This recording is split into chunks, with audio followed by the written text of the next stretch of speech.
Did you know?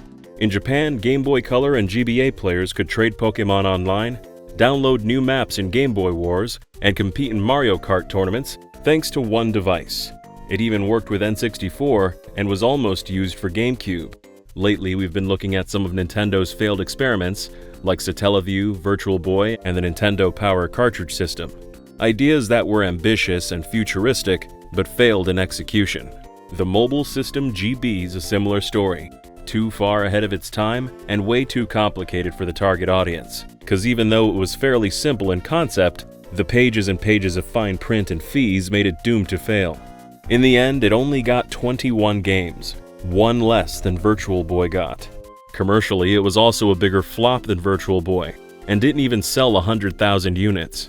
Its short lifespan did see some major releases, but some of the best games that might have made use of it, like Zelda, Golden Sun, and Animal Crossing, ultimately bowed out.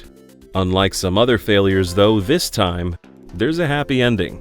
This is the full story of the mobile system GB. In late 90s Japan, mobile phones were becoming so advanced and widespread that they'd soon be a competitive alternative to gaming handhelds. You could already play simpler games, and prestigious franchises like Final Fantasy and Dragon Quest were right around the corner. Phones were a threat to Nintendo's dominance in the handheld market, but they were also an opportunity. Konami was one of the mobile market's major players, so in September '99, Nintendo announced a 50-50 partnership between the two companies to establish a joint venture called Mobile 21. They aggressively started hiring 100 top-tier developers, and even offered new hires part ownership of the company to attract the best talent. Nintendo and Konami only retained 30% of the shares, while the rest was made available to the devs as stock options. Mobile 21's purpose was to design online-compatible games for Nintendo systems. They'd also create an attachment called Mobile Adapter GB that connected mobile phones to Game Boy Color and Advance. GameCube was still a couple years away, but when it came out, you could link GBA to GameCube and take your home console online too. Pokemon fever was red hot, so for maximum publicity, Nintendo announced the mobile system would launch December 14, 2000, the same day as Pokemon Crystal. A few months before launch at Space World, fans were given the chance to test drive Crystal and do some online trading. According to magazines from the time, everyone thought it was awesome. Nintendo called it the future of gaming, and outlets like IGN thought it had potential as the backbone of GBA's future. Unfortunately, there was a problem. Some people thought the adapter was required to play Crystal. Nintendo didn't want that misunderstanding to hamper Pokemon's sales, so they delayed its release by 6 weeks. The mobile system probably wouldn't have been a success anyway, but losing its shot to launch with Pokemon was a huge blow to any potential it might have had. That said, when the adapter finally released in January 2001, the features it unlocked in Crystal were pretty mind-blowing. Instead of a regular Poke Center, Goldenrod City was home to a much larger Pokemon communication center, complete with its own music.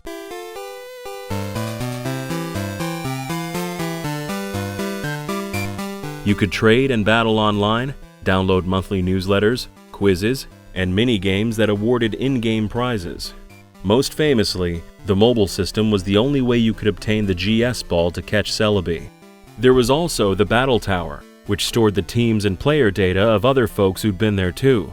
So the NPCs you battled were based on actual humans, and populated by different people over time. And there was some functionality with Pokemon Stadium too. Using Crystal and a transfer pack, you could download battles as they happened at the real-life Nintendo Cup tournament, and watch them play out on your TV.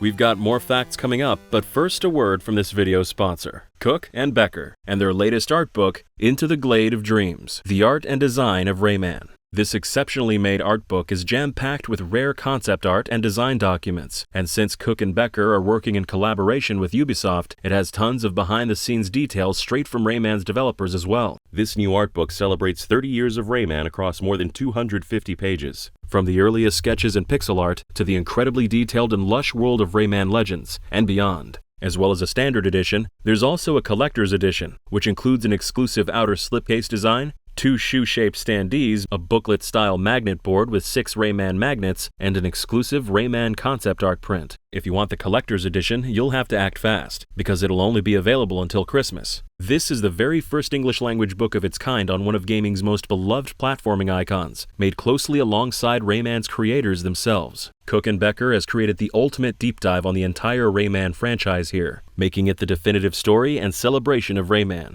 Don't miss out on the time-exclusive collector's edition, but if you're watching after the campaign is closed, you can still pick up the standard edition. Pick up your copy and help support the channel at bit.ly/RaymanDYKG or click the link in the description. Use code RaymanDYKG for a 10% discount on either version of the book.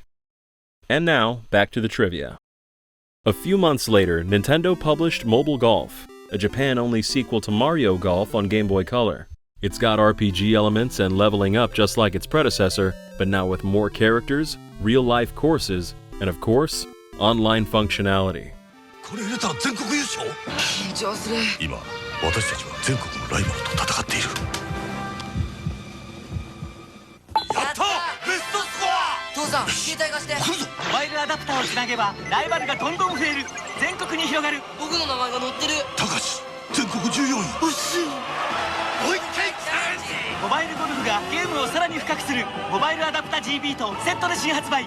コンペに参加してゼクシオをゲットしよう。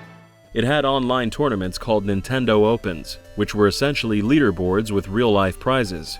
Mobile Golf's directors, the Takahashi brothers, participated in Nintendo Opens, and online users could send messages for tips and strategies, which the Takahashis responded to personally. You could also download new courses and a variety of golf clubs for longer drives, better backspin, and so on. Then there was Game Boy Wars 3, the precursor to Advance Wars that let you download new maps and mercenaries, as well as news updates. In Hello Kitty's Happy House, you could message friends and trade furniture and items with them over the internet. Mobile 21's first release was Get on the Net minigames, which is pretty much what it sounds like. A collection of 15 online minigames, plus more available for download. And that was it. Those were the only 5 Game Boy Color games that used the mobile system. The service launched later than intended, so most of its library wound up being Game Boy Advance games. The biggest by far was Mario Kart Super Circuit. Mobile transfer speeds weren't fast enough for head-to-head multiplayer, unfortunately, but there were leaderboards, and Japan's 10,000 fastest players were saved as ghosts on Nintendo's servers for you to race against, or just be proud to get your own ghost on the server. Even if you weren't top 10,000 in Japan, you could still rank top 10,000 in your prefecture to receive a special in-game title like Champion of Kyoto. There were also time trial tournaments where they'd have rules like mushrooms only, or you can only play as Wario. And if you ranked high enough, you could win real-life prizes and qualify to play in a championship at the next Space World. Nintendo also published the real-time strategy game Napoleon. It never came out in most of the rest of the world, but Nintendo was trying to push the mobile system, so in Japan, they made Napoleon a GBA launch title. Similar to Mario Kart and a few others, the online features mostly came down to leaderboards and competitions. Other games made more interesting use of online functionality though, like another GBA launch title called Monster Guardians. Developed by Mobile 21, it's a darker take on the creature collecting genre that let you send your monsters over the internet to a training tower, where they autonomously level up, acquire items, and catch other monsters on your behalf. After a set period of time, they'd return back to your game, and some monsters were only obtainable online. Another was Konami's Starcom, a pet simulator that let you message other players online and arrange marriage your pets together to produce offspring and special evolutions. Konami also published Silent Hill Play Novel, and over the course of its first year, released 4 DLC episodes with a new protagonist. Unfortunately, nowadays those episodes are lost media. Not a bad showcase, at least to start. They presented a variety of ideas and proved the potential for portable online gaming in the early 2000s. Unfortunately, nobody cared. Just months after launch, Nintendo bundled in Mobile Golf in for free and dropped the standalone price to $30, but by the end of the year, only 80,000 units had sold. As a result, a mere 16 GBA titles were ever made compatible, most of which came from Konami and Mobile 21. The user base was just too small for publishers to bother making games for it. Even the games published by Nintendo weren't developed by them, instead relying on partner studios like Camelot and Intelligent Systems. In May 2002, just 16 months after launch, Nintendo announced Mobile System GB would close down at the end of the year. Mobile 21 shut down too, and since the planned IPO never happened, all the developers' shares became worthless. Some argue the lack of big hitters was why the mobile system failed to take off, but as we see it, Pokémon, Mario Kart, and Mario Golf in the first 4 months was pretty respectable. They reviewed well too, garnering 8s and 9s from Famitsu.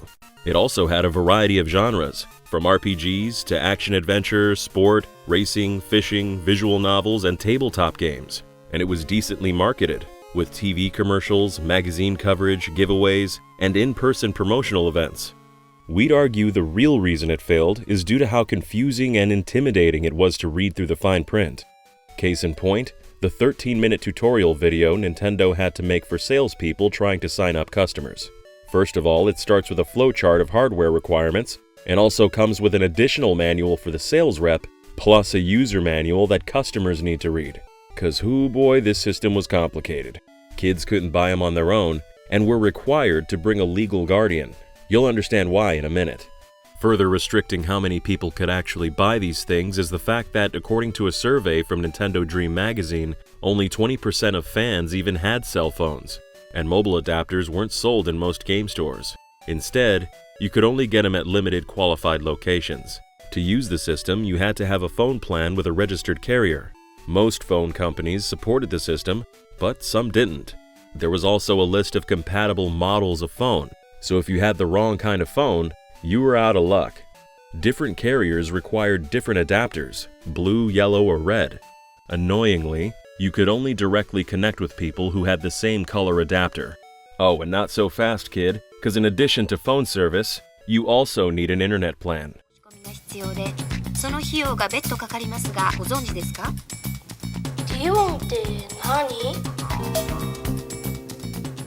Speaking of additional fees, now let's talk prices, which were just as confusing as registration. For $50, you got the mobile adapter bundled with the mobile trainer cartridge, a name seemingly left over from when the adapter was set to release alongside Pokemon Crystal. Because you know, Pokemon trainers. The mobile trainer was for configuring your Game Boy with a mobile phone, but you could also send and receive emails, read news, and view the mobile system homepage. But even after the $50 buy-in, plus $4 up front for internet, you still had a long list of recurring fees to look forward to. Kinda like modern-day microtransactions. On the surface, they don't sound that bad. 10 cents to trade a Pokemon, $1 for monthly Pokemon news, another $1 for a Silent Hill DLC episode, and so on. Unfortunately, the devil was in the details. There were up to 3 companies you had to pay for everything you did online. The phone company for service, the internet company for connection, and Nintendo for the actual content. Changing your password, for example, only charges to your phone bill, but you're gonna have to pay for phone and internet to access the homepage, send emails, or access so-called free content. And what they call paid content incurs fees from the phone company, internet company, and Nintendo, plus tax. Let's say you want to play one online Pokemon battle. For that, Nintendo charges 10 cents, which isn't unreasonable. But you also have to pay 10 cents per minute to the internet company, plus more to the phone company, with exact prices varying between carriers and the details of your phone plan. A Nintendo magazine from the time tells us to, quote, "Try calculating for yourself how much it costs to battle another mobile user for 10 minutes. They can't tell you the answer because the price is different for everyone. But it looks like typically it'd cost around $3 to battle for 10 minutes. But it depends, because phone fees don't just vary between phone companies and phone plans, they're also different at daytime and nighttime, and weekdays versus weekends. It also depends where you are exactly, because fees also go up the further apart 2 users are when they connect. So good luck figuring out how much you're actually paying, then explaining it to your parents at the end of the month. In fact, this magazine says you might be, quote, shocked when the bill arrives. If your fees exceeded $100 in a single month, Nintendo would cut you off from paid content till the end of the next month. But you could still get your phone and internet charges for free content, or basically anything else you did online. Now you know why kids couldn't buy these things without a legal guardian. We could go on about how confusing this all was and how expensive it could get, but I think you get the point. To be fair to Nintendo, their own fees weren't outrageous. like 10 cents for a stadium battle, and a lot of features they didn't charge a penny for. But the world was just not ready for this kind of system in 2001. The requirements and costs just piled up to such a ridiculous degree that we're kind of surprised they even sold 80,000 of them. Before flopping, the mobile system was planned or at least considered for other titles as well. Camelot teased its implementation in Golden Sun, and Zelda Oracle of Ages and Seasons producer talked about doing episodic DLC.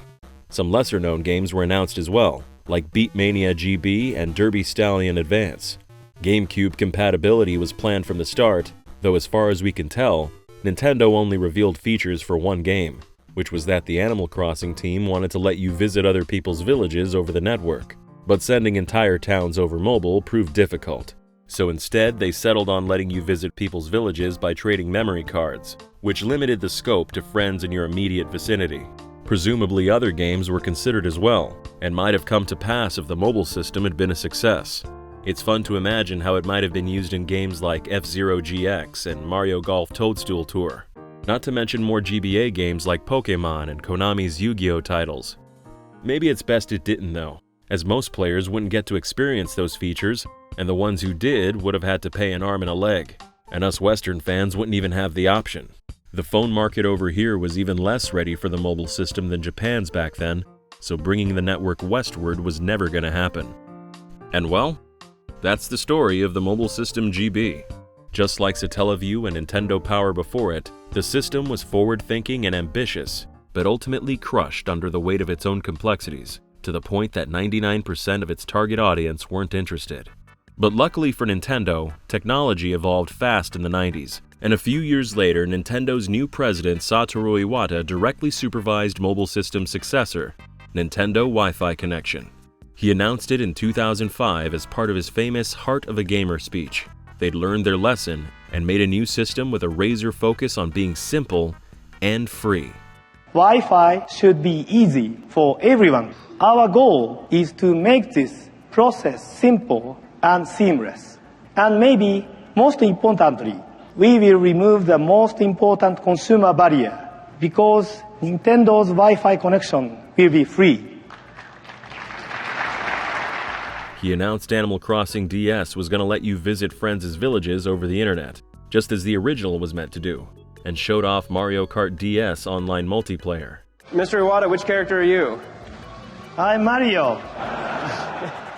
Millions of gamers jumped on board, and over the next few years, the system grew to include Virtual Console, the Club Nintendo Loyalty Rewards Program, and more.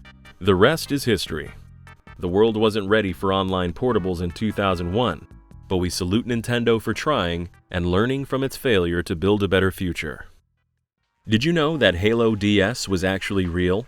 Or the guy who programmed Metroid Prime's Morph Ball got shafted? For those facts and more, check out the videos on screen. Special thanks to our translator Jacob, Pixie, and Winter for proofreading, and Eurasia M for footage capture. And of course, thank you for watching. See you next time.